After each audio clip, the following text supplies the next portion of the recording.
నేటి నా మంచి మాట. అనుభవించని పంచని ఆస్తులేలా, బంధుమిత్రుల గలవని బ్రతుకదేలా, మంచి చెడులకు కదలని మనసదేలా,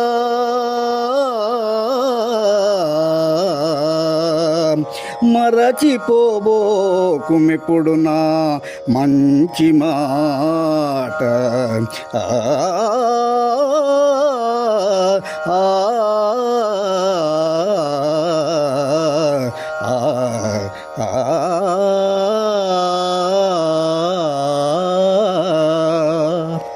మిత్రులారా, తాను అనుభవించని పరులకింత పంచని ఆస్తి ఎంత ఉన్నా ఆ ఆస్తి వల్ల ప్రయోజనం ఏమీ లేదు.